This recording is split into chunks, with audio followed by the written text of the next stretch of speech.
that you have to come down and be a kid again. It simply means a safe place that your son or daughter can always come back no matter how bad it gets out there. And I say that unequivocally to parents. I say that if you are able to create that in your life with your children, you have done a masterful job at parenting. A masterful job. I grew up in a family where love was based on performance. And so consequently, the more I perform, the greater the love. Well, for an insecure boy who was very shy and afraid as I was, you often wondered what happens one day if you don't perform. What happens one day if you can't quite cut it? Will there be any love? And I would have given anything for someone to have walked into my school in a place where I was and asked me to raise my hand for my best friend. I would have given anything in the world to have raised my hand for my father. But I couldn't. You see, my parents were very effective. They knew how to shut me down in terms of opening up and sharing feelings. So consequently, I grew up never being able once to tell my mother or my father or my brother never once that I loved them. And as I said, it would have meant the world for me. I hungered to be able to have any type of relationship with my father.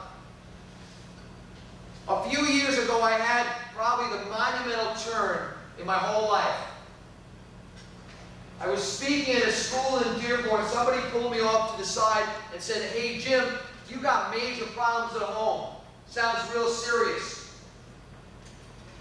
Turned out that my father had had a series of heart attacks, 3 in succession. I have to tell all of you, because I shared it with the students today, I don't even remember finishing that program. But I do remember getting on a plane, getting to New York City where he lived, walking into a hospital room, and seeing my father laid out in a coma, intravenous bottles coming out, tubes sticking out all over. And the first thing I did was I walked over to this man and I grabbed his hands. I grabbed his hands. And I wanted at that moment to tell this man I loved him. I wanted to tell him he was special. I wanted to tell him he made a difference in my life. And I couldn't do it. I couldn't do it. All the old tapes that kept playing in my head when my parents used to be able to effectively shut me down by saying, "I'm too busy. I can't deal with this now. Go back to your room. Don't ever let me see you cry." All the old tapes kept playing in my head. It's not safe to tell this man I loved him, and yet his life was hanging by a thread. Hanging by a thread. I sat for 2 days and 2 nights in that chair in the hospital room, waiting, watching my father move in and out of a coma, sometimes for a minute or two, sometimes a couple minutes more. And each time there was another opportunity, and each time the fear of rejection played in my head. And instead what I said to him when he'd wake up was, "Dad, do you need anything? Do you want a drink of water? Is there anything I can do for you? You want me to get the nurse?" When in my gut I wanted to tell him that I loved him. Day and night, 2 days, and I still could not find the courage. Still could not find the courage. My father survived the heart attacks. Most of us in the family, we just attribute it to the strength of the man. And interestingly enough, by coincidence, a month later, he had just gotten out of the hospital, I had a speaking engagement in New York City. And I called him up and I said, "Dan, let's get together for dinner, you and I. There's something I really need to talk to you about." He gave me the perfect hour. He said, "Jim, I got dinner plans. What about lunch?" Well, I had all kinds of stuff going on. I had a program to do, television commitments, meetings. I rearranged my entire day to get to that restaurant a half an hour early to tell them for the first time in my life that I love them. And I sat in that restaurant and I played it out in my head. What words were going to make this man not hurt me? What words were going to make this man not put me down? What words were going to make this man not laugh at me? But I have to tell you, the biggest leveler for me of all was when he was silent. So what words were going to make him not be silent? And I sat in that restaurant playing this out in my head, and finally I jumped up and I said, I got to just get some fresh air, and I started walking around the block just trying to get my courage up.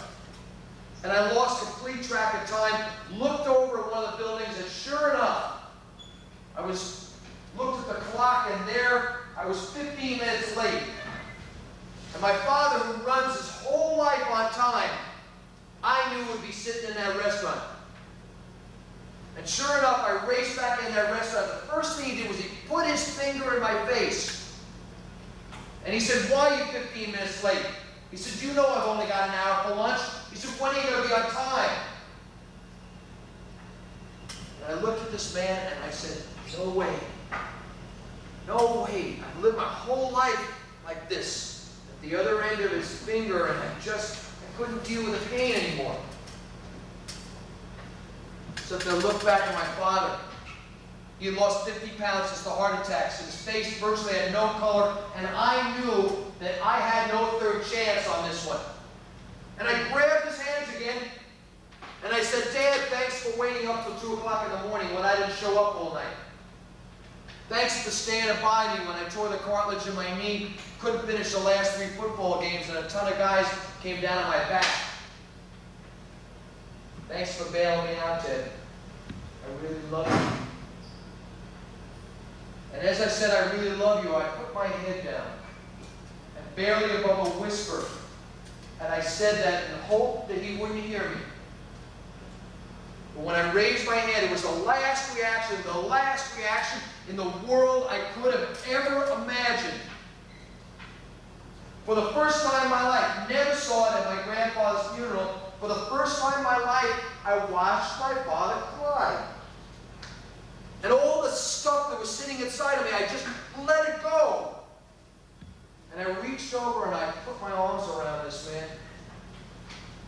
And every time I tell this, in my eyes, in my head, everything, the feeling of just having probably the best moment I'll ever have in my whole life keeps coming over me. And I never wanted that moment to end. And I just held him there and cried with him. I can tell all of you in the room, especially the men and the boys, that for me, this is the best of the best possible moment I could ever have. And I got together with my father next morning for breakfast, and he told me something that just floored me. He said, "Jim, I would have gone to my grave and not been able to tell you that I loved you. Because my grandfather, told him that it was wrong." All of us in the room, parents and adults, we're all a product of what we have inherited. And consequently, we continue to pass it on, both good and bad, to our sons and daughters. Because we become the role models. And so we're handing down this legacy. And in many cases, it's a painful legacy. And so I ask all of you tonight, parents in particular, to make a silent commitment that you will not keep this legacy going if you have inherited all of the pain and the grief from your own parents. that it's time to stop and break the chain. And now is the moment to do it. And you know, I get tons of parents that come up to me all the time. And they say, I am truly not going to be able, I'm not going to raise my son and daughter the way that I was raised, and yet we wind up doing it. We wind up doing it. And as I said, all too often, parents will come up and say, well, my son's getting great grades. Or my son is an athlete.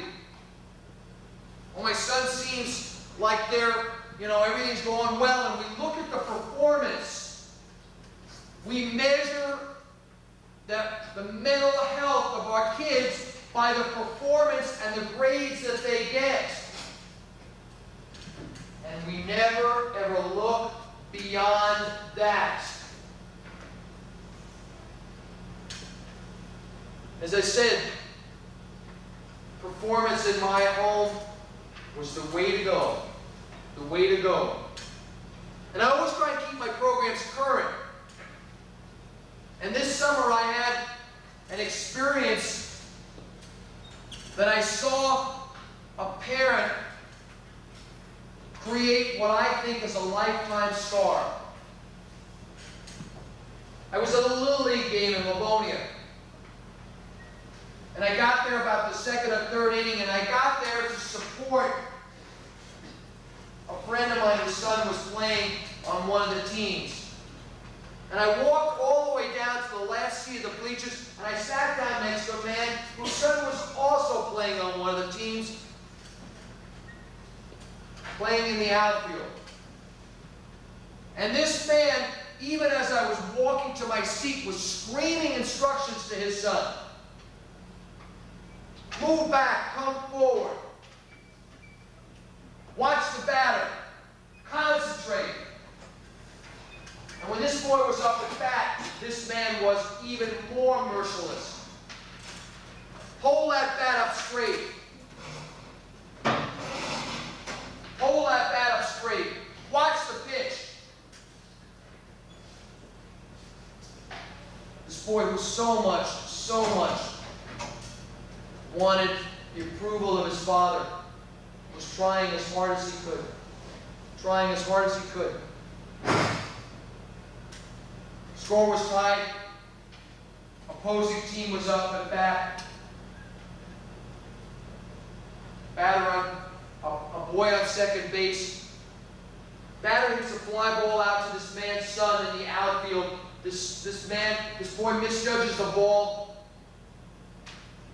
The winning run scores. All the bench is emptied out.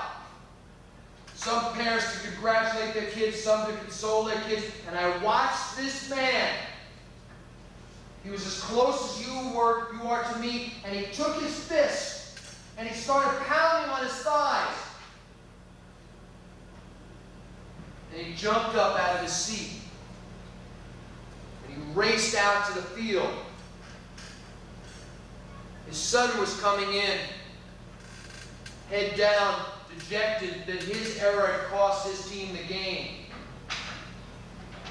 This man got to within 3 feet of his son, called out his son's name. His son looked up to see who it was. This man took his right hand and cracked his son across the face.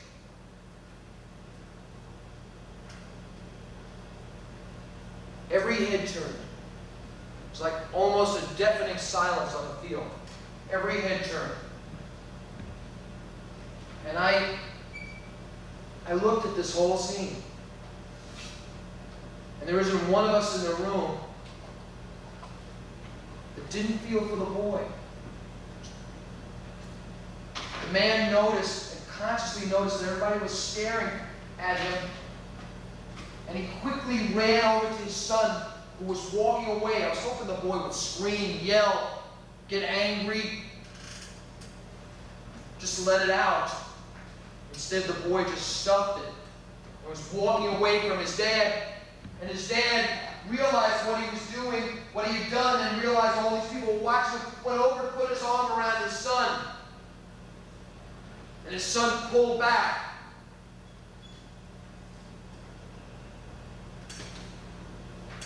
Your heart goes out to the boy in this. You know that that's a non-healed scar. But you know, as I was watching this, my heart went out to this man. I knew that this man did not mean to do this. He got so caught up in the winning and losing that he forgot at that moment that his son needed him.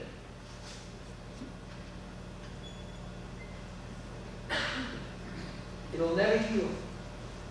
No matter how many fishing weekends they have, no matter how much they bond, it's never going to heal. There'll be a small part for that boy that at a moment when he needed his father, that his father just destroyed that. And I ask all of us in the room who are parents to look at this in terms of our own children. How many times have those moments crossed our paths? How many times have we said words that we wish we could take back? How many times have we leveled our children beyond repair? You see, we're giving kids gifts that they don't want and need. Did you ever get a gift from somebody you loved? That you loved? And they had taken an enormous amount of time to wrap it.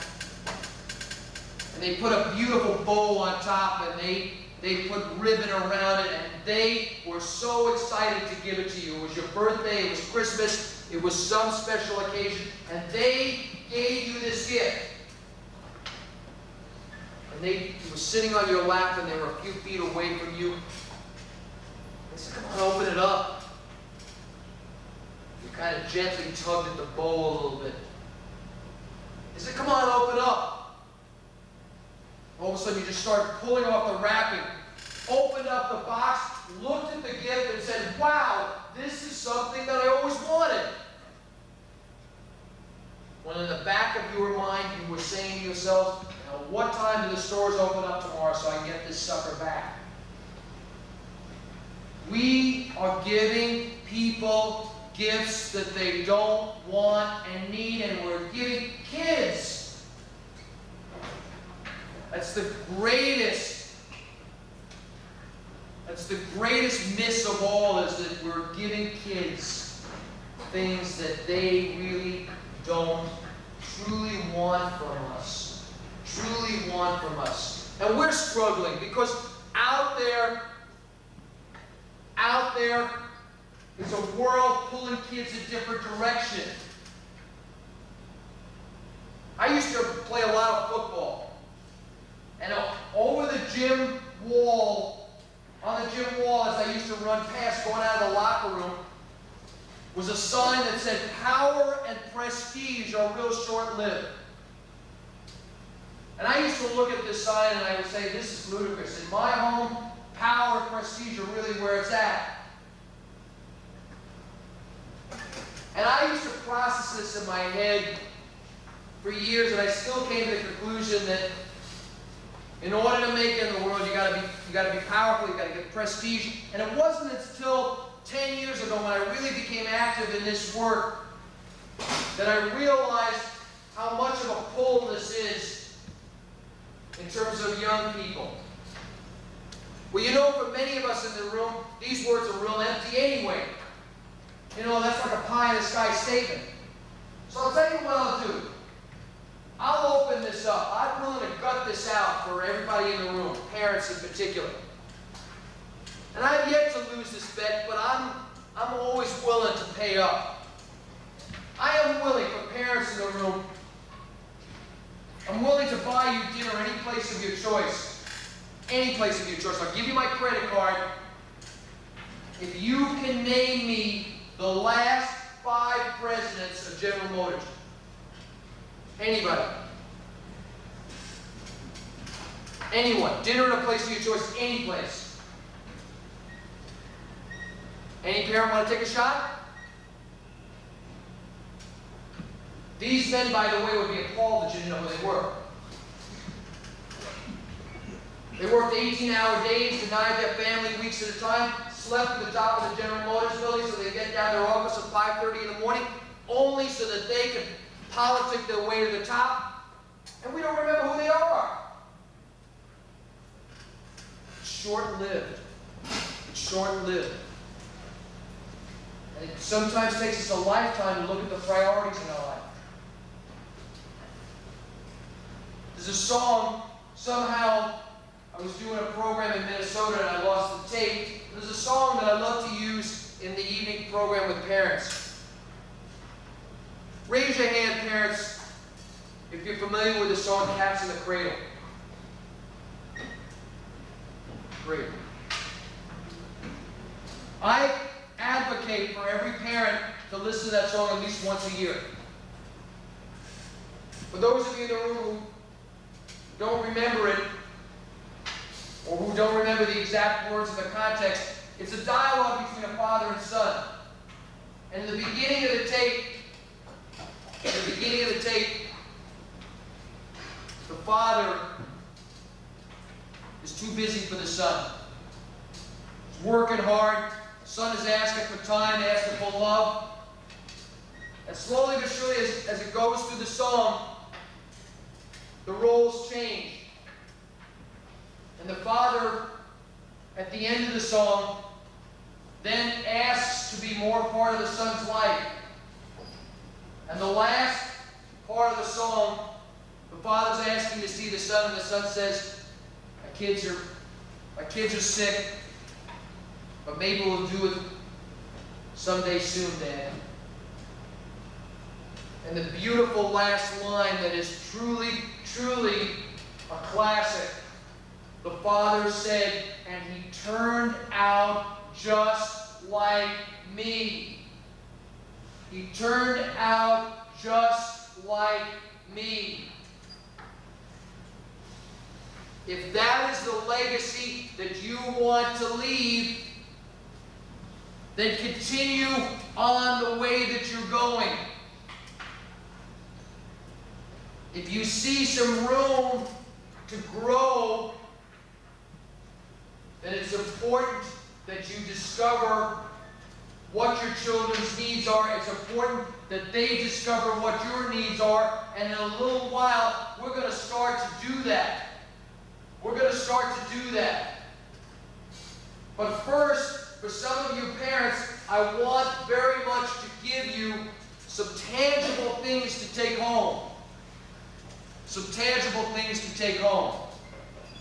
There's a concept that I've embellished that a friend of mine created. It's called the 30-second counseling session. And it's a phenomenal way to relate to your children. If you see that your son or daughter is down, if you see that they're having some problems, go up to them and say, Harry, what's going on? I'm watching you moping around the house. What's going on with you? Maybe at that moment, Mary is willing to let you into her life. And she says, Mom, Dad, I'm going through a lot of pain at school. Kids are picking on me. I'm really having a tough time. And you say to Mary, as a loving parent, you say to Mary, I'm here, Mary. If you want to talk about this further, I love you enough. I'm here. Well, Mary's heard that 1,000 times. And sometimes we've been there, and sometimes we haven't. So I'm asking all of you, parents in particular in the room, here's the extra step that makes the difference. In your mind, you store what Mary just said to you.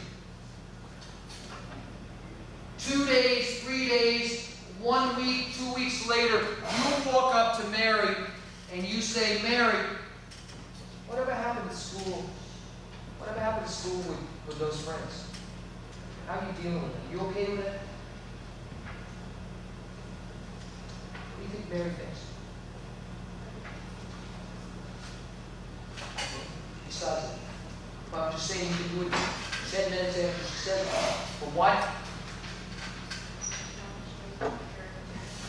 She knows that they know that they care. In your busy schedule as a parent, as an adult, as someone that may be removed, you care enough to ask. Who do you think Mary's going to go to the next time she has a problem? Well, the father, whoever asked. Why?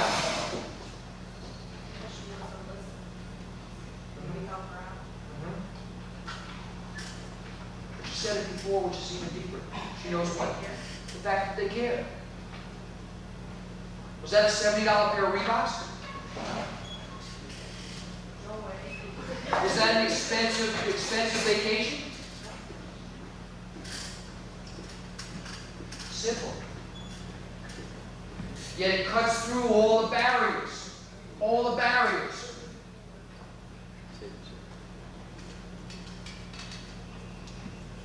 It's these type of simplistic things that we tend to overlook. We tend to want to be competitive with everybody else out there. And it's the small, simple things that touch kids. I started after my program today. I had a lineup of kids from 10 o'clock, 10:30 when I finished, till 3 o'clock when I went into teacher in service. It didn't stop. There's no magic to it.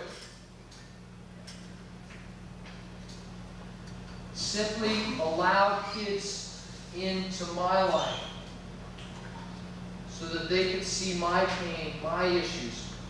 Because kids are asking for parents to be real. They have no ownership in a family. They're just pawns sometimes in their own perception of being moved around, and they have no sense of feeling of the fact that they are valued. That they are valued. I am asking all of you in the room tonight who are parents, I need an absolute promise from all of you in the room tonight that no matter how bad it gets in your home, that you will not use the statement to your son or daughter, if you don't like it here, you can get out.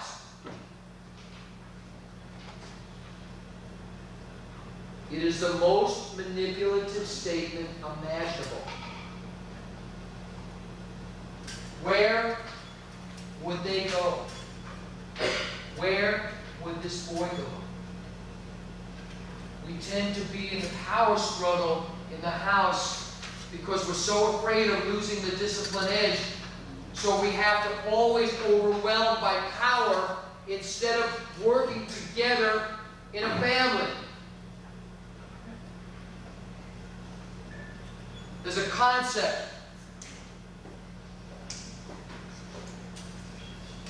I'm asking all of you in the room tonight, whether you come with your parents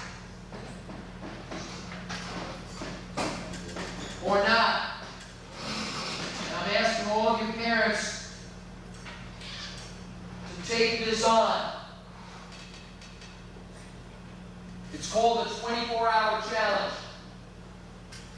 I do a tremendous amount of speaking around the country to the Mad and Sad program. And in the program, in the SAD program, which I love dearly, beyond just the anti-alcohol, anti-drug concepts around the program and around drinking and driving, there is a unique concept that exists. And that concept is a contract between parents and children in that family. And the contract says contract says that your son or daughter, if they are smashed out of their minds,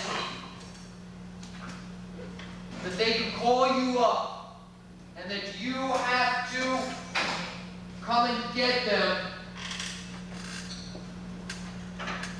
No questions asked. And approach it the next morning or the next day when cooler heads prevail. How often have we gotten into confrontation, arguments in the family where the louder we scream, the more that we think that somewhere along the line we're going to communicate.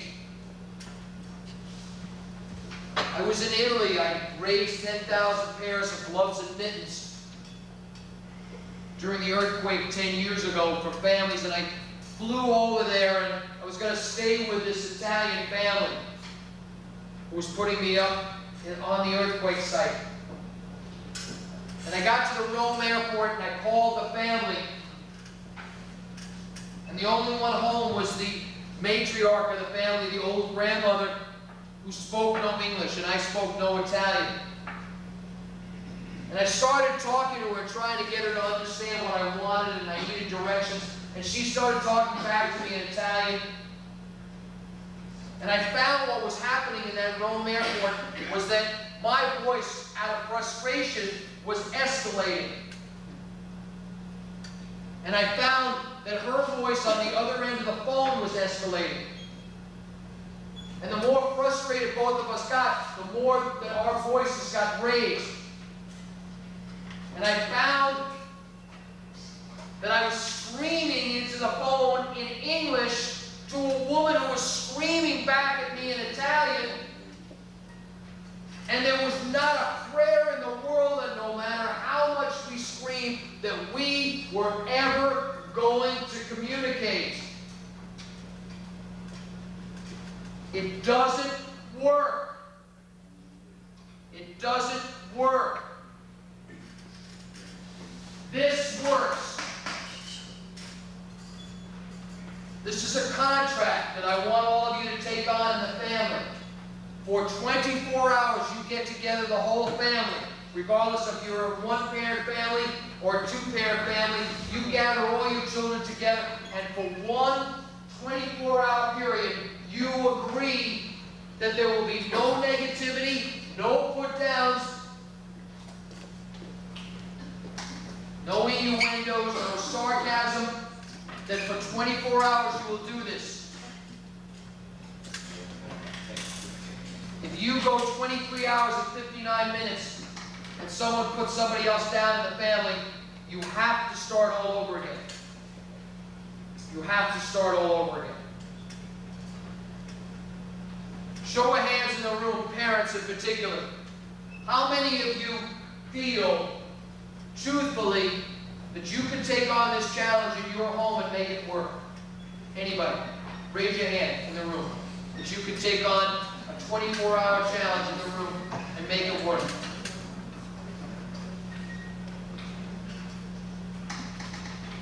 A couple of you that raised your hands, there is no doubt in my mind personally that you live alone.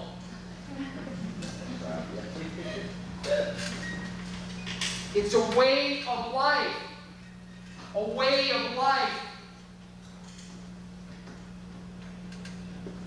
This works. The 30-second counseling session works. It didn't come with an owner's manual, everyone. We're learning. I'm learning. I'm learning, and my children, we're all learning. Unfortunately, what happens is that the more you're experimenting, you got to be really careful that you're not destroying along the way as well. I want to give you a chance to hear from some young people who have experienced this program, who experienced it today. And I'm doing this relatively unsolicited. But I want you to hear about it. I want you to know what happened in the room today.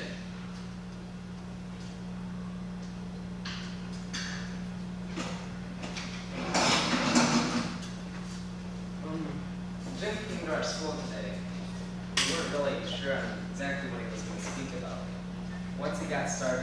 there was a lot of kids who thought it would be funny and all that. Then after a while, all the kids started opening up. And I remember I looked over at one of my friends, and they're the typical guy who always laughs and always jokes around. As the program went on, this friend of mine, he started to cry. And I just thought that was unbelievable. Here this guy was. He was able to get these kids to open themselves up enough to him. And he really hit home to a lot of them. And it was tremendous the way that he could just make it. It was like the whole school. He touched the whole student body.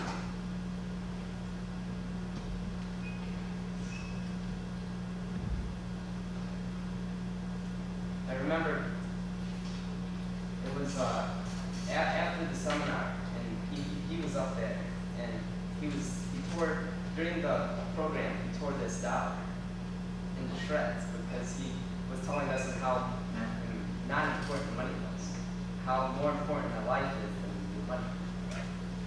And a lot of my friends seemed that they were up there, and it was like during the fourth hour, almost all of the fourth hour, and there was this tremendous line. He was just hugging everybody. Everybody was crying. I don't think there was a single person that we didn't touch. I know I was up there. Just don't shy your kids away, because you really don't know how long you have them. It could be days, it could be minutes, it could be any time. But when you lose them, then you don't have them.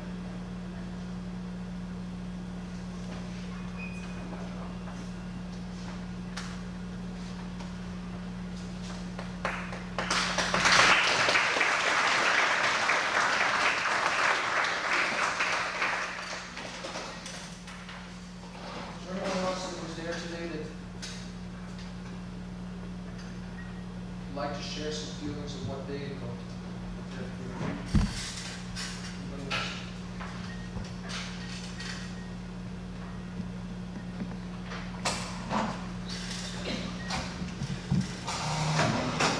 I know that person, Jim really hit home to me, because he's talking about how he came from the force family.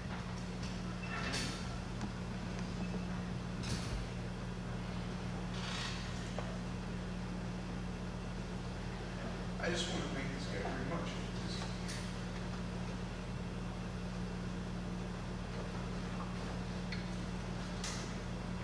He helped know a lot.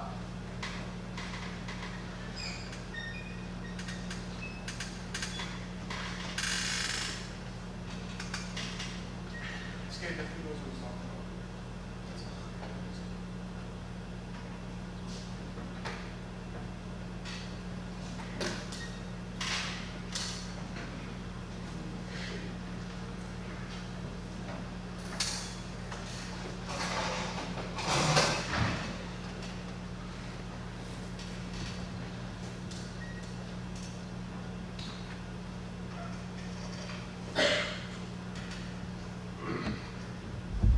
Adults in the room, not because I know what some of the students are. Okay. Adults, what are you feeling now for this book? Watching it.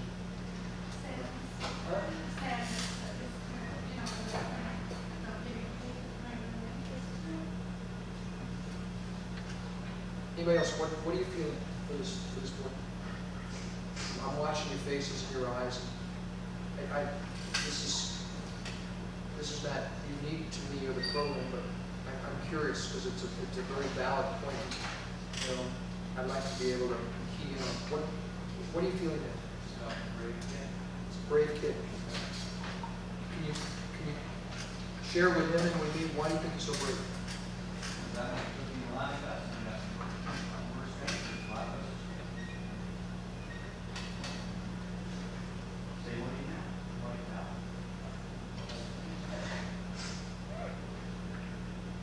Thank you. That's having this happen is the best possible thing the best gift I could give to all of your parents in the room. Was there a lot of words exchanged? It didn't have to be. You knew what was going on. knew what, you could empathize a little bit. And that's what young people are asking. And watch what happened. Look. Look. That's what young people are asking for. You see, when we start to talk at a feelings level, when some of you parents say, I'm afraid, instead of don't go out tonight. When some of you parents say, I hurt, instead of screaming in anger, what it does is it gives permission for this to happen. For this to happen. It's the thing that all of us want. We want to have the ability to reach one another. We want to have that safe place we talked about earlier. And this man, what's your first name? Lawrence. That Lawrence so aptly put about this, the courage that it took. But you see, all of you in the room created the courage for this boy to stand up. You created the safety in here. What do you think would have happened if he had stood up and one of you parents had shouted back to him, why don't you sit down and stop crying? What would you imagine would happen? Might get angry, anybody else? What would you imagine would happen? Rejection? Yes? He would fold up inside. Beautiful analogy. And he'd never forget it. Would he ever open up again? Probably not for a long time. And how many of us have lived through this in our own homes, with our own families? How many of us have been shut down so that it's a long time before we open up? I want to do something now. I'm going to ask. Can you help me out? Can you hand these out to some parents? Hand them out to all parents. I'd like all the parents in the room to write on one of these 3x5 cards. I'd like you to write your greatest fear as a parent of a teenager. There's one fear. And then I'm going to ask some of the young people in the room to respond to these fears. Now there's some boundaries in this exercise that I would ask all of you to keep. And the boundaries are that when you exchange with somebody, when you volley back and forth with some of the young people in the room, that you have to talk from a feelings place.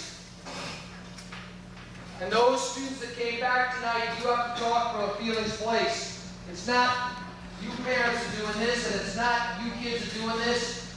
This is how I feel. It's all I would ask of you in this exchange. So take a minute or so and write down your greatest fear as a parent of a teenager. And I'd like all the students that have come back tonight, come up to the front here. Come on up to the front.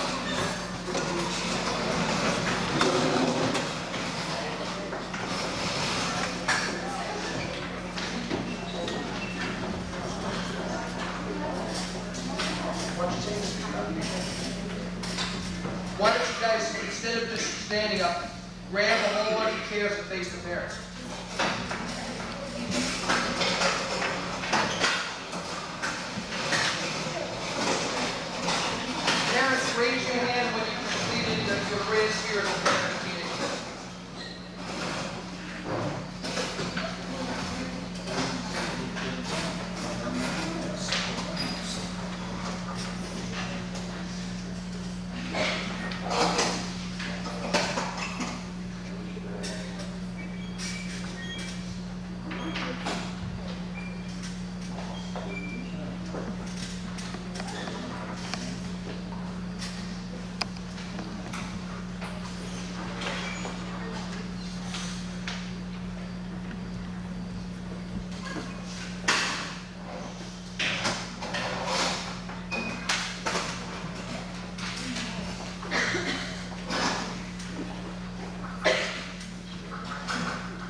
Why don't you just take another minute or so?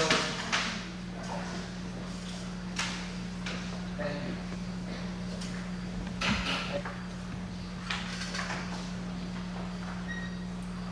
It's a long fear.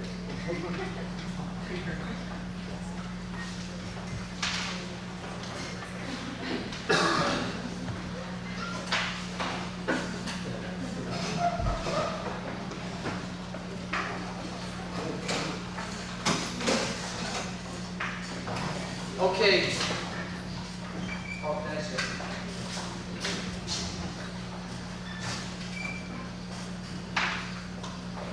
Why don't we start out probably, because the most consistent fear in here is probably 3 or 4 or 5 of them, was losing my son or daughter to drugs and alcohol, which eventually would wind up in their death. These parents are afraid. They're afraid of losing you guys to drugs and alcohol. What can you tell them that would make them less afraid? Anybody? What would you tell them to make them less afraid? Go ahead. That you would never do it. Does this make you guys less afraid? Doesn't work.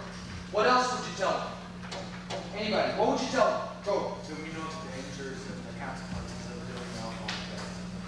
We know what happens to everyone. Any parent want to respond to that? Go ahead. Because you don't know it, don't mean you have to do it. Okay, talk back to them. I'm just in the middle here. Because you know that something's going to happen if you do drugs, doesn't mean that somebody says, hey, come on, let's do it, you know, and you're gonna fall into that. If you had remember your family or something get hooked up in that kind of thing, like they either died or something happened to them, an accident or something, that would turn away more than if you didn't know anybody could ever done. You know, but you're always going to have that. What are you feeling now? Tell them what you're feeling. So you guys are still. Just concerned that, you know, I don't want anything to happen. Don't talk to me. I just don't want anything to happen to these kids. Are you feeling her concern? I'm still very concerned, but I know a lot of people that have other things. I know not all of them. A lot of people are not just their family. I'm not running into the problem. That's why I'm concerned, even though I come from different areas in Bronson, and drugs are rampant everywhere, from Detroit and other areas. Which, I mean, they're just rampant, but I personally have not run into the problem. So I'm always on guard, you know, just try to make sure the kids aren't going to get in trouble. I think what the parent ought to do is the parent is like trust their children enough to know if they're not going to. Time out. What are you feeling now? I feel very great. Besides her concern, what are you feeling? You got to talk loud to the parents. What are you feeling now? Because I watched you just get frustrated for a minute. What are you feeling? I feel frustration because I can't get my point across. To think that the parents would think that we're not going to do it. What did he just say to you? He said that he's getting frustrated because he thinks I don't believe him. Okay? Was that what you said? Okay? What happened just now? He's kind of not getting it together. He's being defensive and I think more or less aggressive, like, Uh-huh. I don't quite know how to explain it. Go ahead and try. All I want to do is say we care about him. We're just so afraid something's going to happen that we got to cover. Maybe that's what we're doing, we're hovering. What did she say? She said that the parents are afraid of what's going to happen. So You got to talk loud so that everybody knows. she's saying like the parents are afraid of what might happen to their children if they do drugs or alcohol. Okay? What did that make you feel? Make me feel for the parents and what they might be. Their kid might think about it or it is. How does that make you feel when he says that? That you can see my point of view, how upset and worried that I am about it. That makes me feel good. You kind of like can understand my point of view. What happened in the opening dialogue to you? You just said it.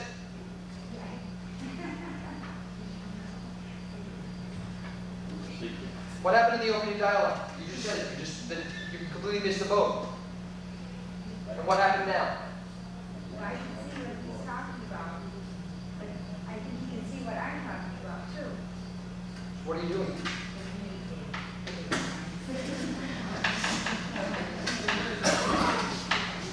Anybody else want to respond? Yes.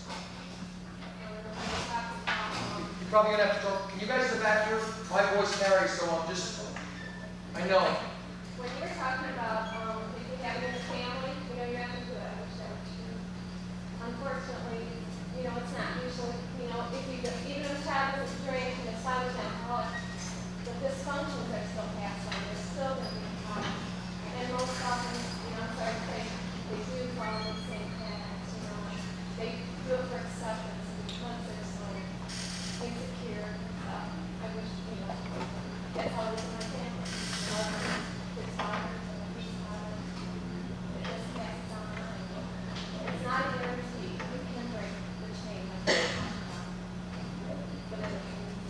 Good, respond. You just jump in. I'm just transparent. Can you probably talk louder?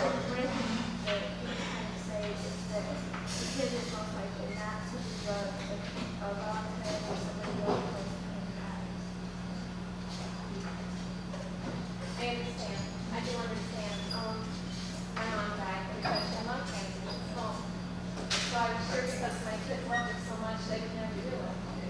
But they had to try anyway. They still tried it. Even though they knew she died from it. Yeah, but Good. if the parents open up, I don't have a mic. You guys are going to. Can you hear in the back at all? Can you hear in the back at all? If the parents would open up to the kids and let them know and help the kids what they're feeling inside and try to help them out through, they would understand. Okay, do you feel, John, this is my son, and I want to know if he feels that, did you feel that we could talk about it, things like that?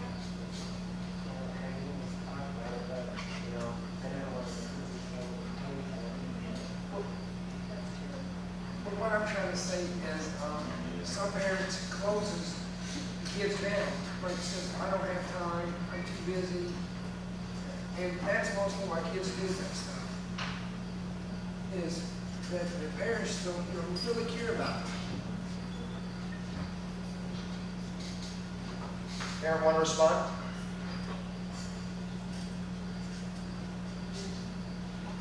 I think one thing to take as a parent is that there is more money in education spent today on drug use, alcohol abuse, and yet we're so gun shy. Every day you turn the TV on, it's getting worse and worse. And I think the schools are probably doing more education today than they ever have. But it's worse today than what it was not. Am I wrong on the statistics in that? I don't know. I don't want to challenge the statistics, Warren. I heard on the news today that cocaine use is cheaper. Well, what I really want to do is have the kids respond. What did he just say to you? He said that the schools now, you get more, there's more drug killing and stuff than there was before. Did you feel his concern on this statement? Yeah, I feel this concern on this thing. What was it about it that you felt? The killing and drugs and stuff. Anybody else feel his concern? Go ahead. Yeah, but what I don't understand is that they're not really getting education of what they do to you harmfully. You hear more of what they do to you that, like a kid would want, like, say, they smoke pot, they get a high, they don't hear, oh, but it'll make you down after that. You don't hear that. And they're not giving enough people, kids together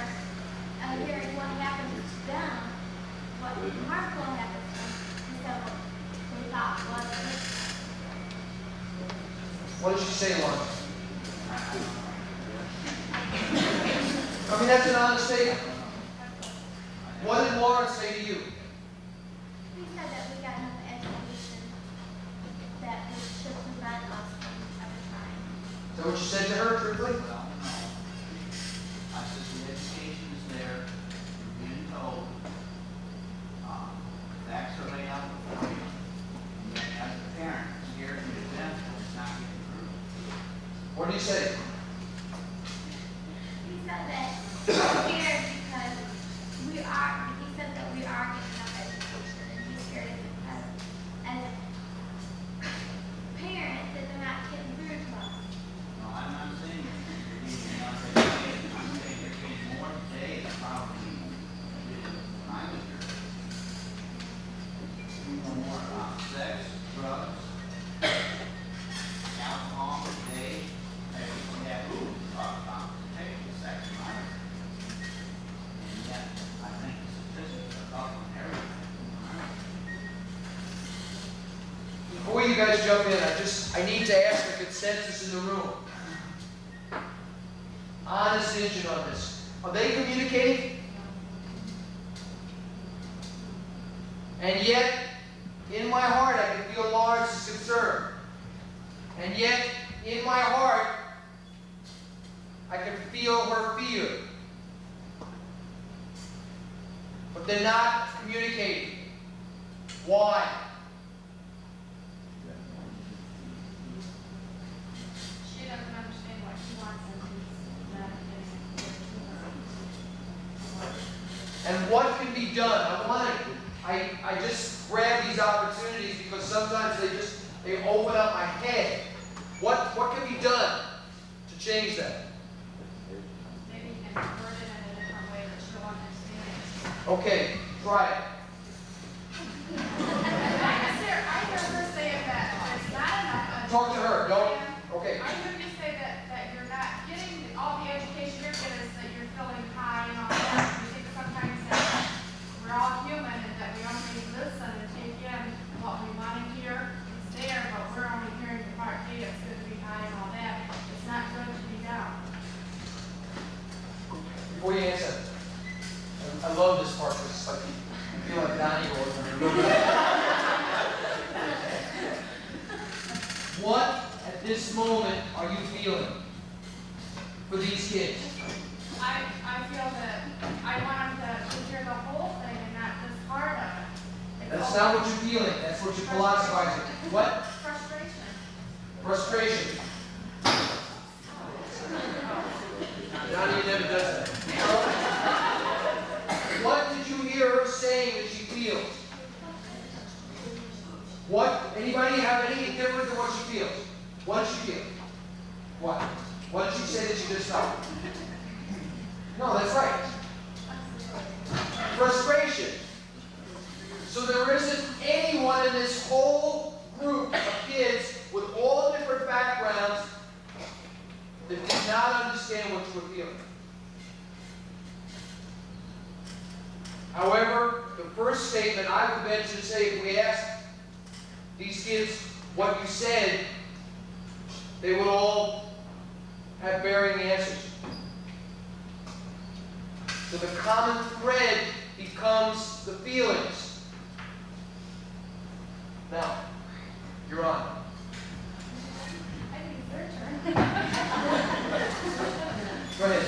I think there's a bad communication barrier between the parents and the children. The children go to school for 8 hours, but then the parents think, well, if they go to school, then they're going to learn it. But it can't be like that. I mean, the kids get home, the parents have to talk to them about what they did in school, bring up the issues with them. Just the education can stop in school. But don't you think it's got Wait. What are you feeling? Anger. Anger.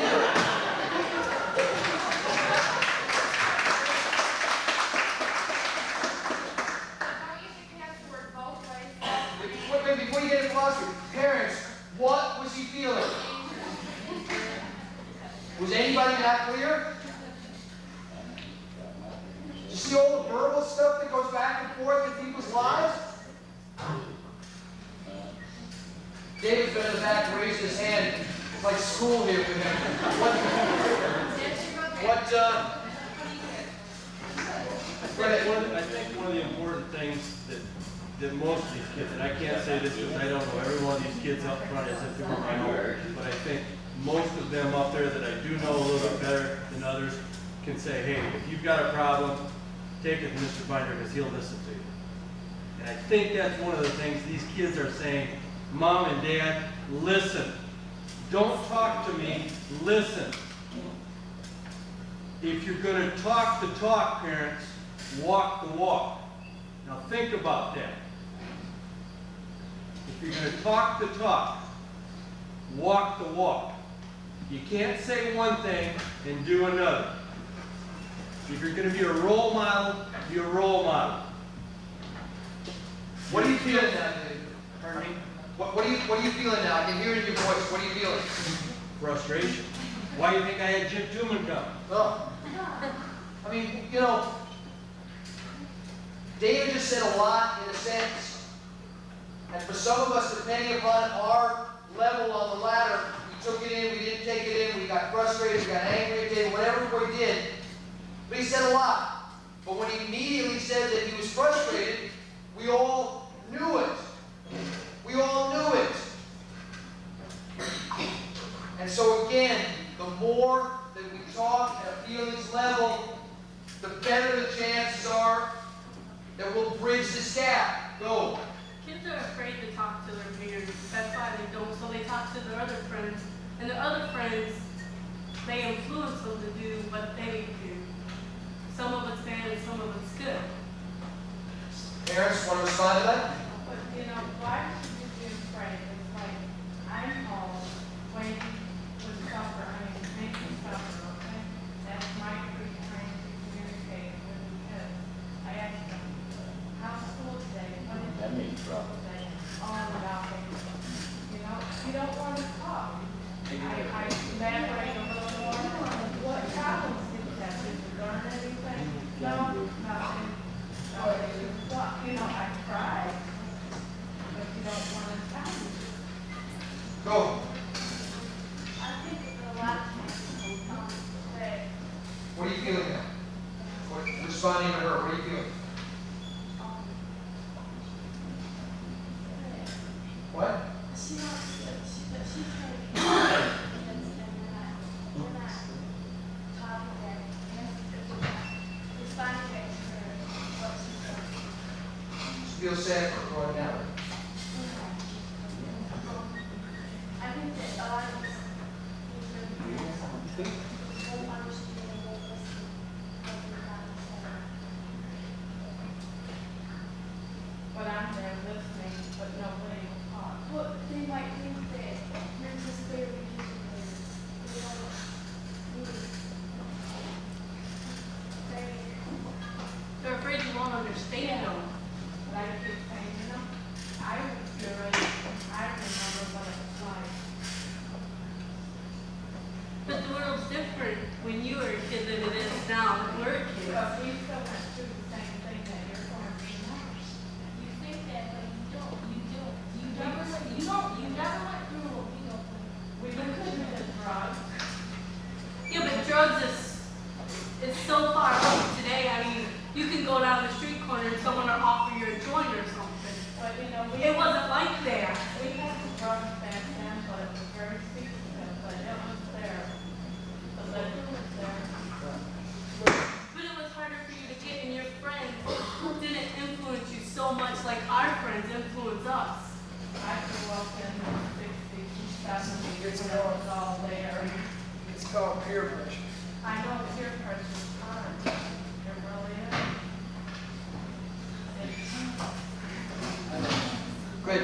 You gotta talk loud. Understand that, I'd like to go in depth with what you said. Me?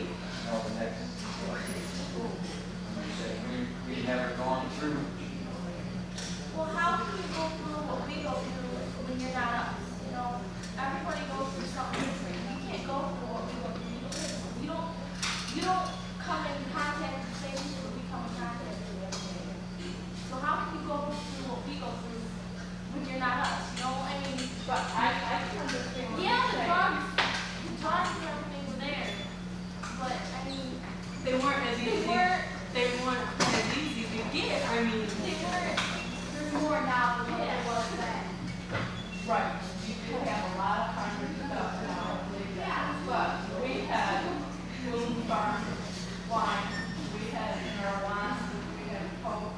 people is using it today than there was back then. Only because it's publicized more than. Are there drugs in this school? Most likely. Yeah, of course there is. There's drugs in every school, no matter what school you're in. That's right. There was drugs in school when I. I feel the parents have this. But when I, We can go over the drugs. Go to the world. but I'm saying there's more. You couldn't ask one of your friends to give you a joint probably back then, and they would just hand it to you.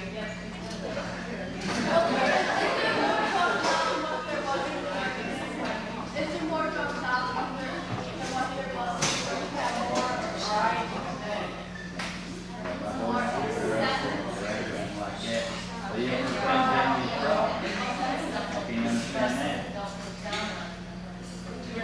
But you know, I'm told you guys today. It's a lot harder to say no, but we couldn't say no. Why is it harder to say no? Because of your friends. Yeah. Your friends influence you so much. They're such an influence in your life. I feel like if you don't like the friends, parents' friends. Time out, time out, time out, time out. I let this run because I wanted you guys to see how communication breaks down. I mean, it was as fast as could be. I just let you guys ramble with this. And what was happening? Frustration? What's it? What were you guys feeling? Run down the line and tell them what you were feeling. Go. That they don't understand. What were you feeling? Anger. Thank you. What were you feeling? What were you feeling? What were you feeling? Frustration? What were you feeling? Anger, frustration, anger. Wow. Whatever you were feeling is yours. I'm not, I think it falls back down to the communication factor because if the kids can't feel safe on the phone, they're going to turn to drugs and alcohol. That's a great point, and I love you that you made it. You didn't tell me at all how you feel. Thank you.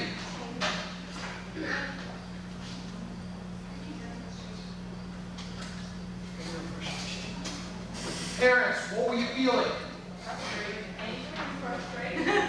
What were you feeling? This gentleman stood up and he was trying to make a point. What were you feeling when nobody was responding to you? What? What were you feeling when no one was responding to you here? Thank you.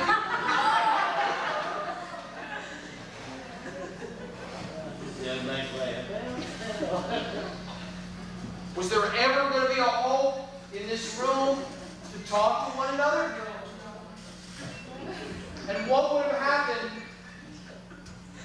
to this entire exchange if this had gone on? We would have never made no solution. It's happening now. What would have happened? Shouting match. What happens in your home sometimes? Shouting matches. We would have never got no response. We would have never made no solutions. We would have never solved it. Want to share something? Go. Do you have anything? I think what trust. What is it? Trust. Trust. Tell the parents what trust means to you, tangibly. Guys, at this age, we want to go get high every night and go out and drink. We can do it. It's an option for us, but you just gotta trust us to know that we won't. It's not right. Wait. Parents, what are you feeling after that statement? What? That you can't trust them. Was that what you were intending to get out of parents? Go ahead, you got it. Just Can't trust when you say something like that. If you gotta trust us, if you wanna do it, we're gonna do it. Well, yeah, but we're trying to trust you to want. No, I mean, that's not what I'm saying. wait, stop. Let's wait. I love it. What do you keep asking? What did you just say just now? Say it today. That's not what I'm trying to say. I mean, wait, cut it off there. Did you hear what she said? That's not what she's trying to do. Well, what did you hear? I heard, tell me that if they want to do it, let them do it, trust them. Was that what you meant to say? No, I mean. Wait. I'm not, it's such a great point. Please forgive me. I want to be respectful to everybody. But there's an opportunity here to hear each other. Is that what you meant to say? No, I'm not saying that. If we wanted to do it by this age, we'd have done it. And then, you gotta realize, you gotta determine whether or not you're gonna involve in it. Just do other things. I'm not talking about going out and do that. Just do other things. Go out and catch fun with your friends. How could you have heard it? She said something from her heart. You heard it, and you heard it from your heart. And both of you missed the boat completely. What would you have liked her to say that would have given you more of an opportunity to build trust? You gotta trust them that I'll make the right decision. Okay? And how would you want to put that to her that would help her so that she could reframe that in her head so that she could say that to you? What would you want to say to her? That I trust you to make the right decision when you come in, if you were in front of drugs or whatever. Yeah, that's not trust And was that? That's what I was going to say. You gotta let us know what our values are. That's what you were going to say, right? And what happened in this exchange? Because this is a real learning process in here. What happened in this exchange, anybody? Anyone? Broke down. What did? It broke down. Yeah, but I mean, yeah, you can see it broke down. What happened? How it was rebuilt? According to what they thought they did. She thought she heard her say something, which in fact wasn't what she meant it to be. The communication wasn't there. And what did they do to re-communicate? Restated it, reworded it. Restated and reworded. Thank you. How difficult is it for you guys to say to your parents, is this what you mean? And then restate it.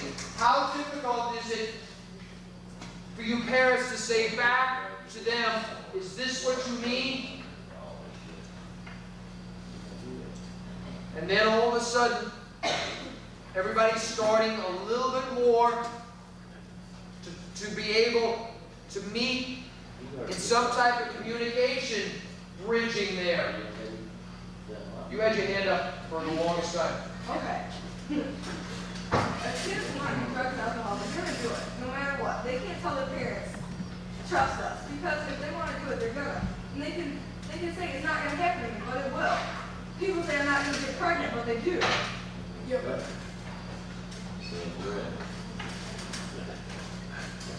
What are you feeling now? Frustration, anger. People just, they don't understand. If kids are going to do drugs, they're going to do them, no matter what. And they cannot tell their parents no because they're going to end up doing it anyways. And I'm not saying that I do drugs and alcohol because I don't. I am against it. But that's not going to stop them, no matter what they tell their parents.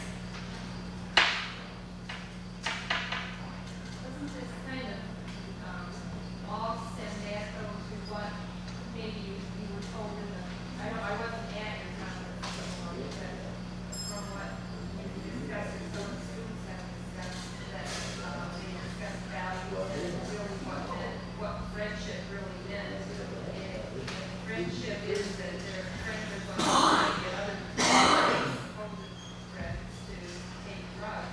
Are they really friends anymore? Or are they really people that have your best interest in mind? And so if you're going to do drugs to be popular or drink alcohol to be popular, is that really what life's about and what we want out of it? And granted, it's peer pressure, but when in life do you start being out of that out of peer pressure? I listened closely to what what you said. And I'd like these kids to respond in really what they heard you say. What did you hear her say? Did you understand what you said? Not a thing. That her friends are that just friends are peer pressure. If my parents does drugs, well, you know, everyone looks up to their parents no matter what. It doesn't matter. Wait, before you give an opinion, what did you hear her say? That friends influence friends and they're not really friends if they're getting influenced them to do drugs and alcohol. Okay. Anybody else? What did you hear her say? Yeah, she said that, if that new friend won't do that, just look at them. Like, peer pressure, you do alcohol and drugs. A friend won't do that. A true friend won't do it. Is that what you said? On a show of hands, how many of you heard exactly that? Okay. That's great. Can you afford to miss the gaps in between? Yeah. I mean, that's great. That's right, yeah. Reframe that. Reframe that for your feelings. And let's see if we can pick up the gaps. Okay? I have a real difficult time reframing. I guess I tried real hard the first time. All I can say is every one of these young guys means a lot to me. I don't know too many of them keep in my hand, but each one of them is a special person. And if too often at this time in your lives, they tend to be followers of those that are apt to be most popular or apt to entice them to do things that they may think they make them popular. And too often that's absolutely not what friendship is, and so we can Can I ask, what's your name? Shelley. Shelley, are you allowed to share your feelings in your house? Truthfully. With my mom in confidence, yes, but with my dad, no. Did you feel safe enough in your house to share your feelings? Yes, I felt very. And yet, and everyone in the room experienced this, and I felt your love, and I felt your concern for all of them. But you took 5 minutes to elaborate on a point that, you know, everybody was hanging on and they lost.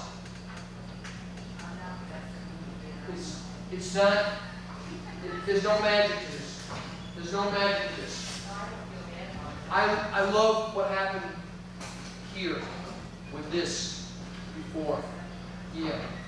Because he communicated without words. And yet all of us in the room could feel it. And again, we've been trained as parents not to share our feelings, so we never talk at a feelings level, and we never tell our needs, and we use a lot of dancing around to relate. And then, when we use dancing, they use dancing. And the dance goes on, back and forth, and nobody ever gets it straight. And you can't afford to miss your son on your own communication. So what should I do later? Communication lesson, or what do you think? No. I mean, you could spend thousands of dollars on communication courses, and it will still get down to the same issue. What were you feeling when you were talking to these kids? Just say it. Not, what were you feeling?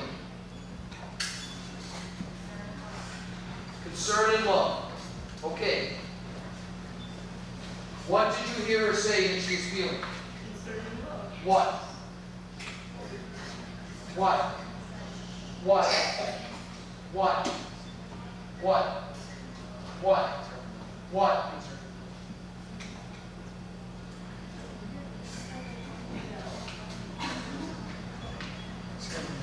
Also frustration.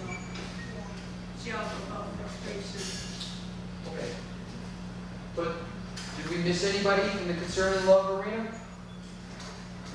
We got them all. Even your son. There's a $1,000 communication course right there. I know it's not magic, and there's no little pill, and there's no, there's nothing that makes it simple. But it's certainly easier in our lives when we talk from a feelings place in terms of reaching everybody else. And I would believe that somewhere along the line, because I listened real close, and when I asked you the question, did you have a safe place at home? I have a feeling that maybe it wasn't so safe. And I have a feeling that because a lot of your way of relating is all around the board. And not in a feeling, even when I asked you for your feelings, you had to stop and think about, get in touch with it. And it's the very toughest thing. Look, I grew up this way. And I grew up never being, if somebody said to me, well, how do you feel? And I'd go, what do you mean how I feel? And they would ask me, well, how do you feel, Jim? Well, and I never could express it.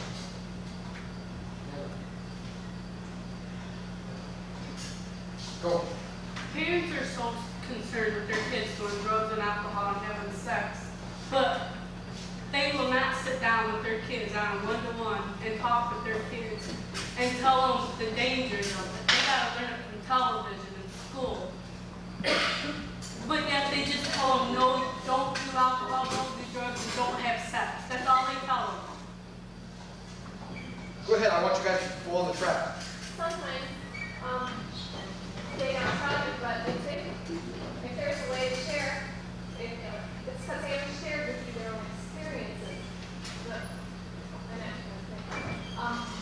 I feel the pain that is behind you guys' face.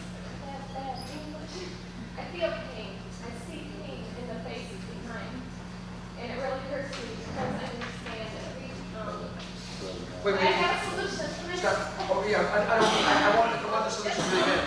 But I want, what'd you guys hear her say? What'd you hear her say?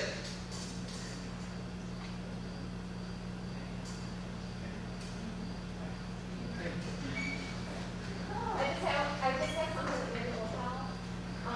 Something I discovered by accident. Have you ever been able to talk to parents in broad daylight? It's so hard to look at face to face. We discovered that if you go in the room and turn off the lights, all of a sudden you can say things that you couldn't say before. And if I hear parents sharing a few things, maybe ask them about what it was like, what was tough for them when they were kids. How do they know the drugs are bad? How do they know? They probably have a lot of things to tell them. But why is it always up to the kids to do that? Why can't the parents tell us to sit down and they talk to us? Why do we gotta go to them? Well, I think the parents should take a couple hot chocolate to and sit down after the dishes are done. At that time, it seems to be the best time to open up and share. And, just give them your time instead of watching, the parents give you their time instead of watching TV. But not all parents are like that. Parents just say, go to school, you learn it, you'll know it. There are parents that are concerned They want to talk to their children, but they go to their children and share, and they feel rejection from their children when their children tell them, I don't want to hear what you have to say. It doesn't apply to me. maybe their parents, maybe the reason why I say that is they think that they're not understanding that they don't want to hear what they have to say. They're scared that you won't understand what we feel. We understand what you feel, if you're communicating with us. But if we tell you at our age the things that you just told us, well, you're older than us. We feel that you won't understand and that you will get mad at us for the things that we've done or for the things that we thought. And there would have to be something that happens prior to them, don't say, where you reject the child, and the child rejects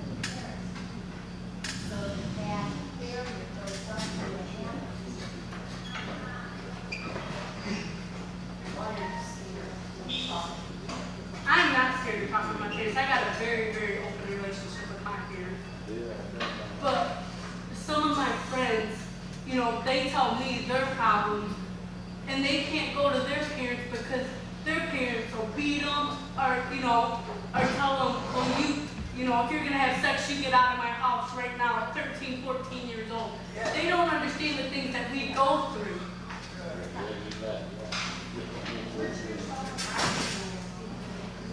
I know, you know, when you guys were kids, that there wasn't kids getting pregnant at 12 or 13. There might have been a few, but not like there is today. I mean, teenagers go out and have sex like it's no big deal. But there's AIDS and all those kinds. But parents don't talk about that. They just say no sex. Well, the more parents say no sex, the kids are going to go out and have sex because they know that the parents are going to get mad. Right, but yet they don't communicate with the father. Now, he don't come to him and say, well, I need to talk to you, Dad. Well, why don't you go to them and talk to them? Because there's no talking, there's no communicating in this family at all. All it is getting mad. He gets mad, she gets mad, they yell at each other, he storms this way, something goes this way. That's how the communication is. They don't sit down. I didn't know it's politics like that. I just think that But they as just a sit parent there of mine, like, I've got kids, and I think kids like these, a lot of folks, grab them and squeeze them. You can talk a lot. That helps. sweet. I mean, I do it with my kids. I've had one graduate for 3 years, and I just had a daughter graduate. And I never stopped loving them. And I hug them. And I all the trust. I mean, because we have a good relationship. I hug them, kiss them, and love them a lot, squeeze them. And that's what we do at our house. We love each other a lot. And I'm not saying that's what I'm saying most parents should do more of. Just grab each other. some families aren't like that though. Well, I can't help that. Some families, you know, they expect the kid to go to them and say, I love you, Mom and Dad. Why can't the mom and dad go to the kid and say, I love you?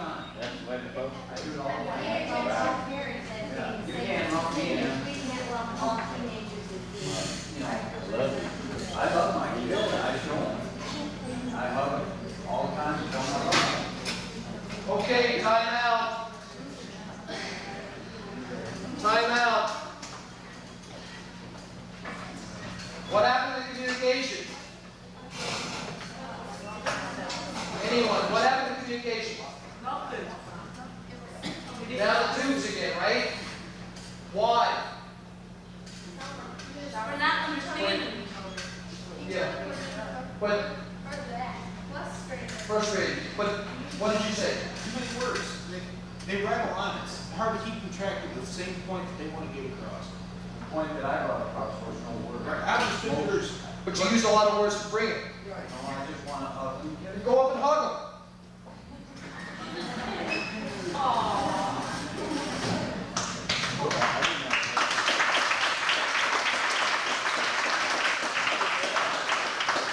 Our fathers were in the world like you, Wait, the wait. kids wouldn't have that Wait. bad of a family situation.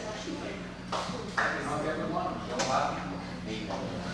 You spent a lot of time explaining to them what your philosophy was when walking over and just saying, this is what we do in our family, grab them and hug them, this is how we feel when we do it, and that's it. And then everybody knows. But I noticed something happened. When they were challenging you, I saw the love that came from your heart when you were talking about the hugs. I was watching your eyes and your face and everything, and I saw that they challenged you on your, that maybe it doesn't work in a lot of families. And right away, all the love and everything seized up, and you came back and you said, something, it was like a confrontational statement. Because it was a challenge, to you. And they, if I heard them right, and what just happened is, they were saying in a lot of different words, we love what you're about. We love that you're willing, to hug your kids. And many of them were saying to you, it doesn't happen in our family, and I wish it did. And what you heard was somebody was, you wanted to get your point, somebody was challenging you. What they were saying was, I wish it would happen in our family.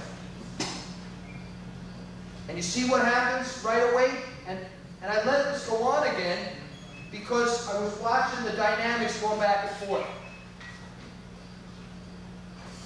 When it could have been all solved with what you just did.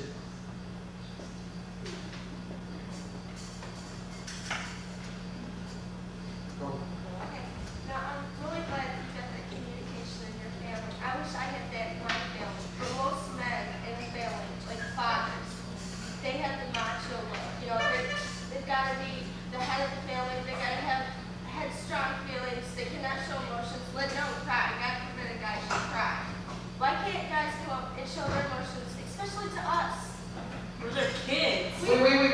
What are you feeling now? Please start before the end of the evening. Start the process. What are you feeling now? Just say to them. I'm angry and sad because I think more men should. Forget about what you think. What are you feeling? I'm feeling angry and sad.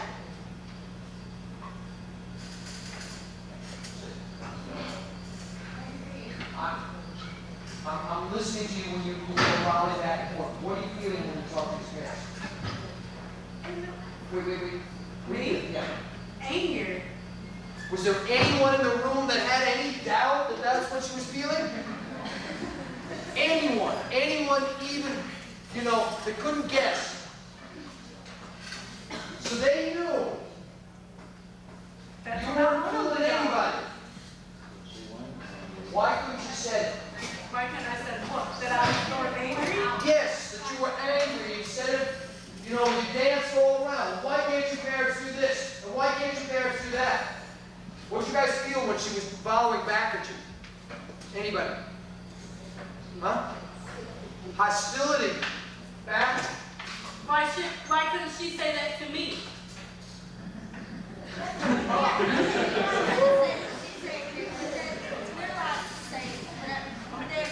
They can dance around with the kids too. That just ain't right.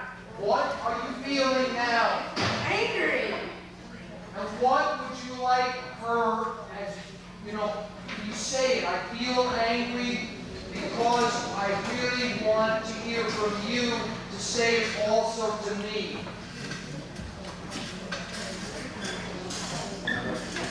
I feel angry because we don't understand each other. You feel angry because I don't understand you, and I feel angry because you don't understand me. Okay. I want in the remaining time that we have left, which is another probably 10 minutes, I want all of you in the room, and I'm just going to let it go. And I need the participation from both of you too.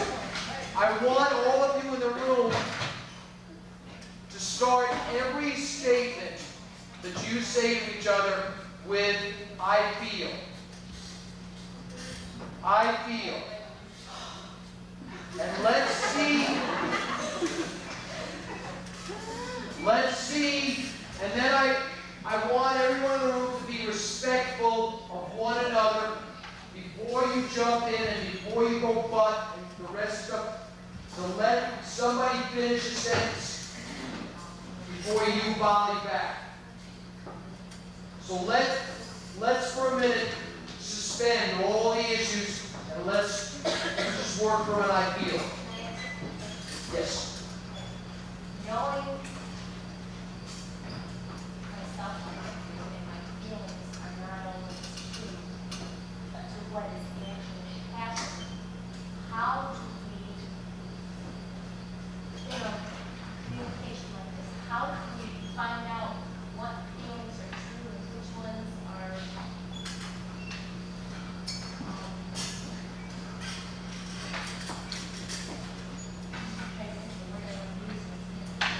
Whatever you're feeling is true.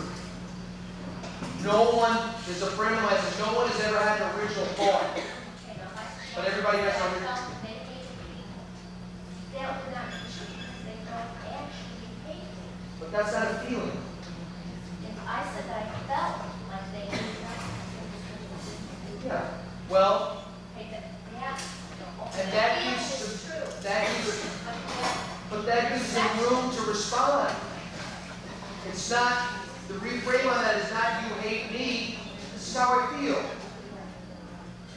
But then how, what I'm trying to misunderstand is,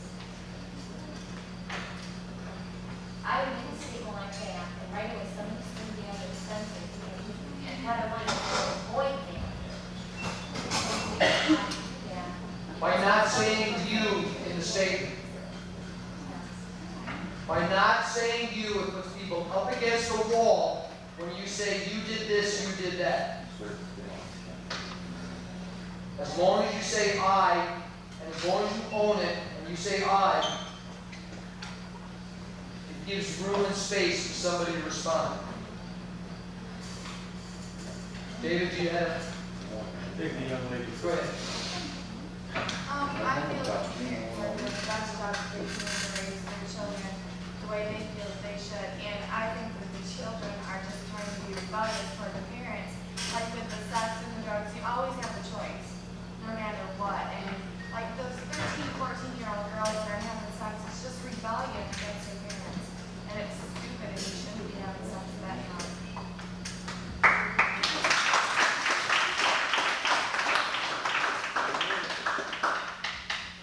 I want to ask you guys before we go any further than that. Why'd you clap with that? Because it's for the parents. Wait a minute. Wait. Why did you clap with that? Because all of us are the ones that are, if we were not concerned about our children and how they're doing and their rebelling and things like that, we wouldn't be here tonight. I love it, and I know that. I know that from my heart, but I want to show you something. How did you feel when she said that? I felt Just say it. against it, yeah. Okay, what did you feel when she said that? What did you feel when she said that? What did you feel when she said that? She had a point. Kids are young, should be having.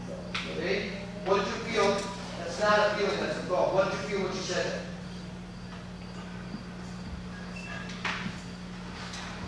What did you feel when she said that? What did you feel when she said that? You have no idea. What did you feel when she said that? What did you feel when she said that? Did you agree with the parents on the way home? You agree that the parents, that what she said, that you guys, No. huh? I heard a very confronted statement. And then I heard parents respond to the confronted statement by applauding. It wasn't his parents. It was mostly the kids that started being applauded. Well, then I apologize. But it was still a you statement, and it still created some sort of a chasm between the parents and the kids. And I guess the question becomes, how do you diffuse something like this? Yes, go ahead. You want to say something else? I just think. Not think. How do you feel? Okay, why are you guys so against that? I mean, Because a lot of do you think you're not, just let me finish. Why should we be doing drugs and why should we be having sex? Just to be in with everybody else? Is it really cool? No, Wait. But she made a point. Wait. What is happening in the room again? Between four people? Yes. They quit talking about feelings and started making fun of Thank you. I'm hoping that somewhere along the line, if there's enough examples, and I believe that you're concerned. I feel in my heart that you're really concerned. But it's when you say this is what I think, does it give them permission? Does it give them permission to respond back to you?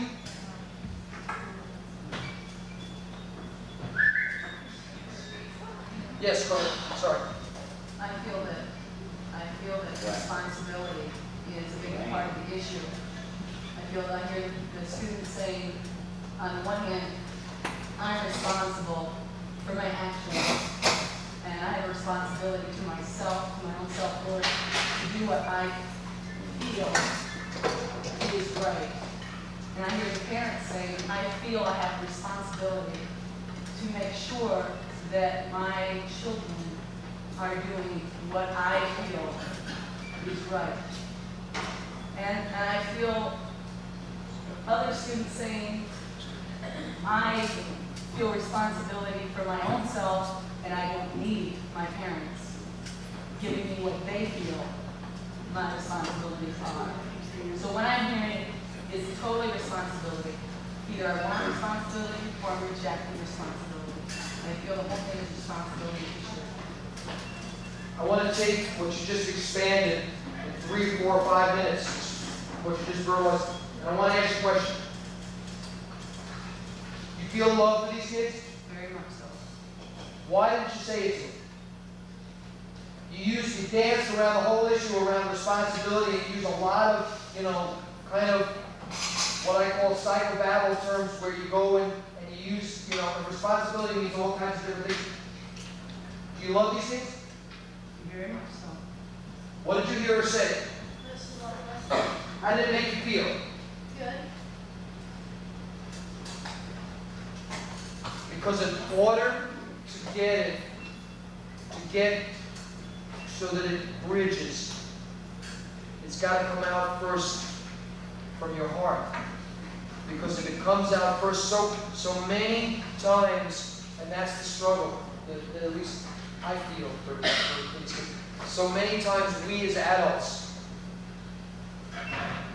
want to make sure that we get so much of our points across because we are so afraid and we are so concerned and we feel so much love that we have a tendency to want to get all this, all these opinions out, all these, these ideas and concepts because we want to make sure our kids make the right choices.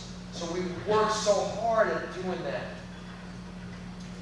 Well, I think that's what we're talking about here, though, these choices. That's exactly it.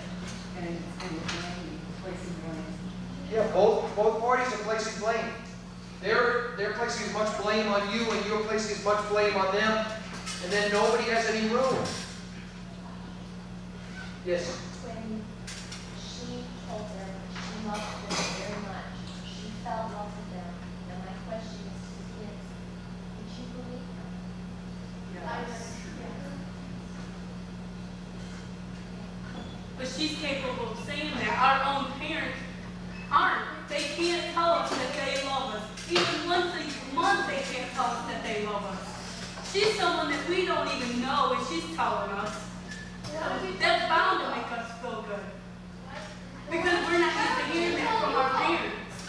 When we have to talk to them. Maybe they can't. I love what just happened. You guys missed. I hope you didn't miss this. Say it again. Why should you tell them like you love them? Maybe they want to hear it. This is great. I I love this. mean, like, maybe they can't communicate with you. Do you think about that? If they can't communicate with you, how can you communicate with them? Well, you said Wait. This is wonderful. Why? Because a lot of trust issues are involved. Why didn't you say back instead of I heard the love, and why didn't you just say to her, thank you for loving me? Because you weren't sure. Would that have made a world of difference to you if these kids had said, thank you for loving me?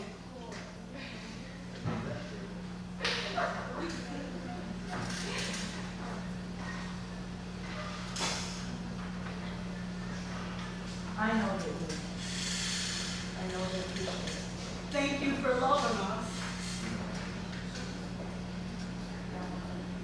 There's a lot of parents who won't tell their kids. That's why they won't tell them. But I think one of the things that Jim is trying to say is that it has to start with someone. Whether the child has to be first or the parent has to be first, it has to start. What if the parents reject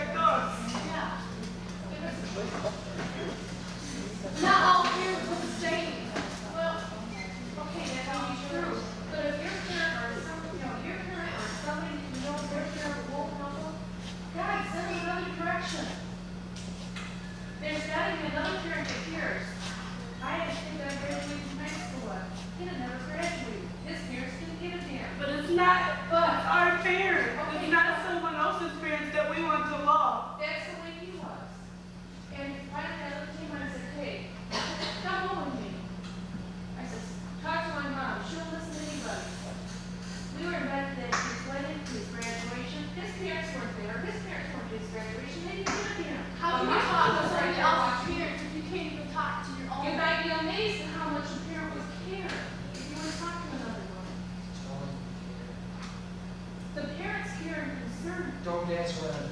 Tell them you care. I'll listen to any of it. I care. I don't know, I don't even know your name. Wait, but I stop. care. Don't go beyond that. What's your name? Don't go beyond that. Don't go beyond that.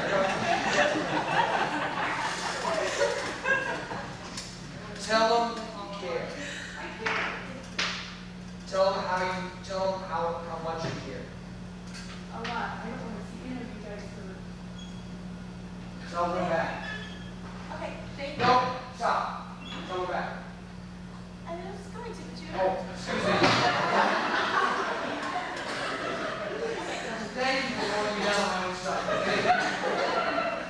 Thank you for saying you care. We needed to hear this because a lot of our parents wouldn't have said that. And that meant a lot to me, and I know that meant a lot to a lot of us. Okay, in my family, when somebody says I love you, it's always me that says it first. I called my parents today for lunch. Well, after the seminar, I called my parents and told them that I love them. Before I go to bed, when my mother comes in to turn off the lights or whatever, I tell her I love her. I'm the one that always has to say it first. No, nobody ever says it to me first. I love you. That's her. I love you, girl.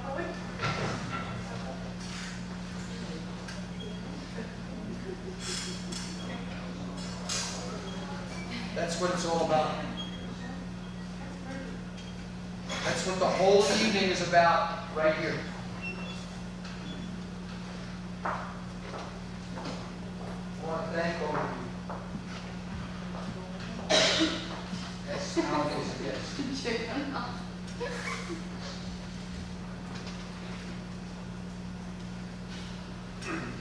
Parents, students, does no always mean no. If you ever asked mom and dad, you want to do something, and they said no, 2 hours later you came back to them and you asked them the same question differently. Did you get the same answer? Not always true. But be careful. You don't always have to come in the front door to get in the house. You don't always have to come right at mom and dad saying I love you to show them that you love them. Doesn't always have to be verbal. You can show them. And in time, maybe they will open up. That's as important. Because right now, if they don't want to say I love you, maybe they've got going back to early childhood, whatever. Well, how would they feel if we never told our parents that we never But wait, but listen, you got to understand. They may have a bigger hang up than you've got right now. We're not all perfect. I don't know one of us that came out of the perfect mold. Sorry, I hate to destroy someone. I want to be at each time. We're going to wind it down and take another 5 minutes. Go. I feel that some parents should sit down and tell their children, we need to sit down and talk about our God. But the children should go to the parents and sit down and talk to them. They need to tell their mom and dad that I need to sit down and talk to you about my problem. We need to sit down and talk about our problem at home. I feel everybody should sit down and talk about the problem with the mom and dad. I think a lot of kids are afraid. Like, Go to another parent, or go to like somebody that you really love, your close friend. Tell them. What if they don't listen? It's not the same as a parent telling you as a friend telling you. It's totally different. Wait. You can even go to your aunt. I'm Evelyn's aunt, and we talk.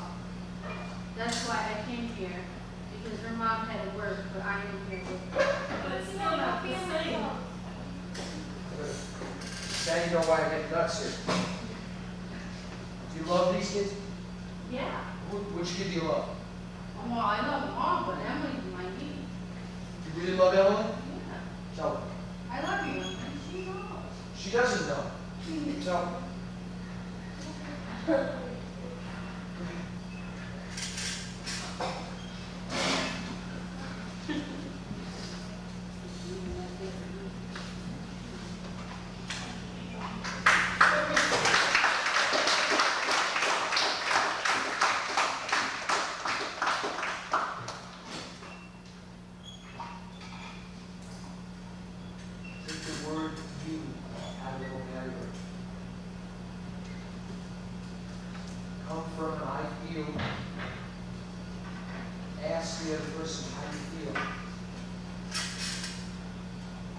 ask the other person,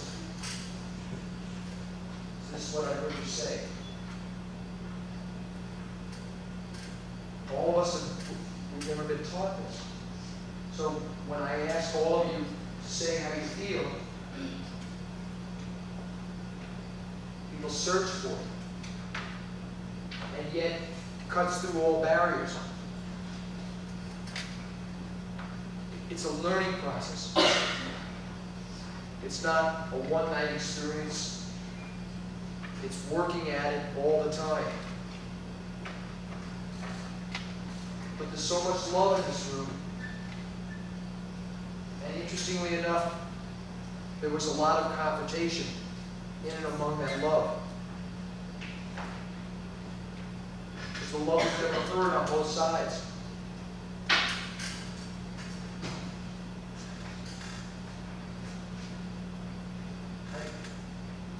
I felt your love for your niece. I also experienced that when you said to her that she knew she was loved, it was like an assumption, and maybe a valid assumption. It may be okay, and I don't want to speak for her, but that's the danger point for everybody.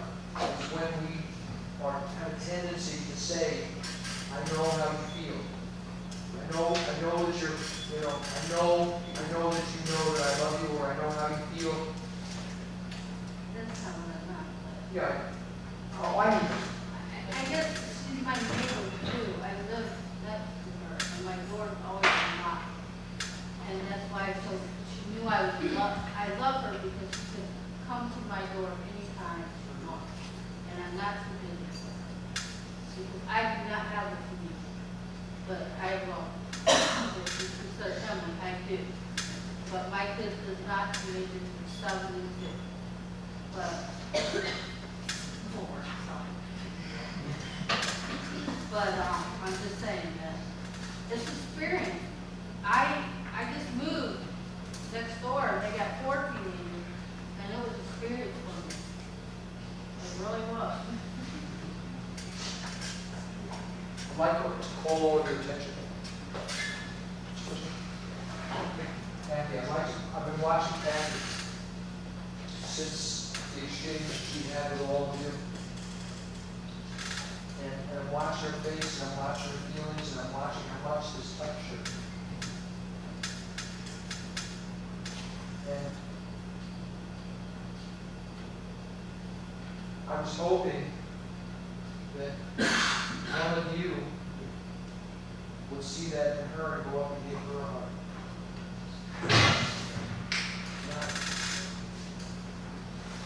Not only just to listen, but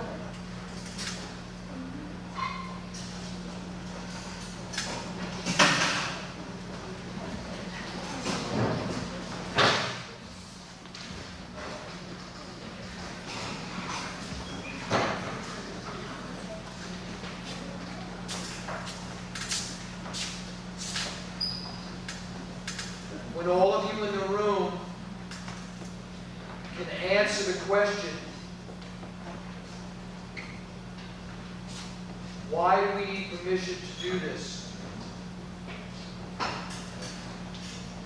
Then I think a lot of the issues that you struggle with tonight will make some sense. And the solutions will be clearer to you. This is non-verbal.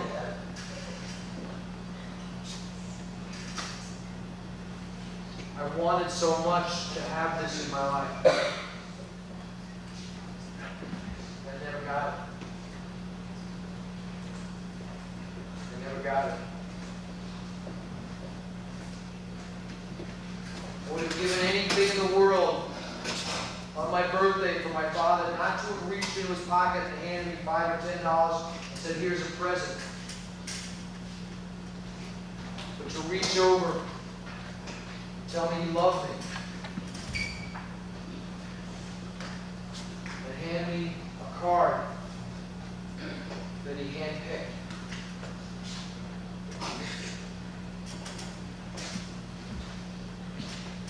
We all want the same things. There's a universal bond. But we all come from different places with different ideas, different backgrounds. And we're trying to figure out how we're going to be able to bridge it and communicate. Very, very, very few people, if any, can misunderstand feelings.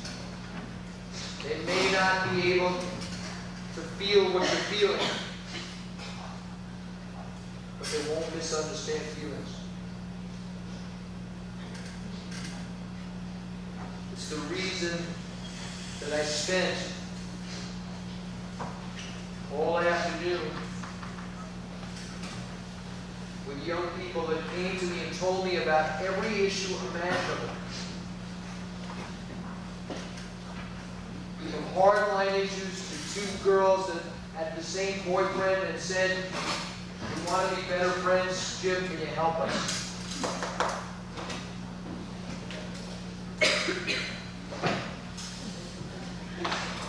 I want to make an offer to all of you. And I was hoping that David and Norm would be here tonight so that I could make this offer openly.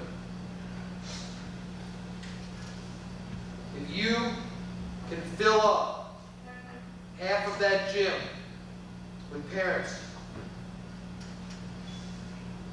I will come back and facilitate another evening at no charge. I'll come back on my own and volunteer to facilitate another evening.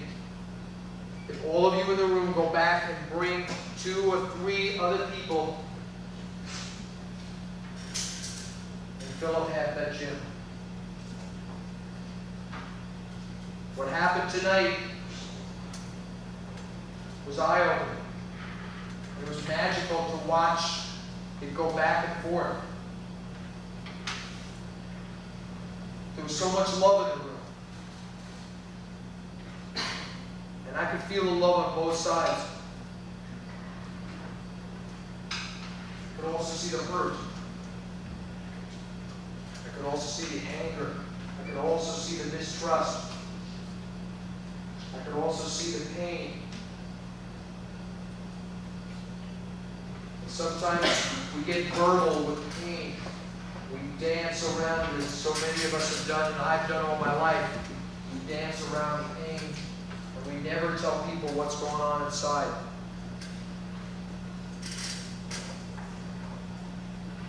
I did something about a year and a half ago. I produced a tape where kids opened up and shared their feelings. And I designed it to bond families. I want to make sure tonight that every one of you gets a chance to take this tape home. My cost on this tape was somewhere around $7. I'm not looking to make a dime on this. I am looking to get this into your hands. If you don't have $7, send it to me when you've got it. But for every family, I want you to take the tape home. And I want you to listen to it.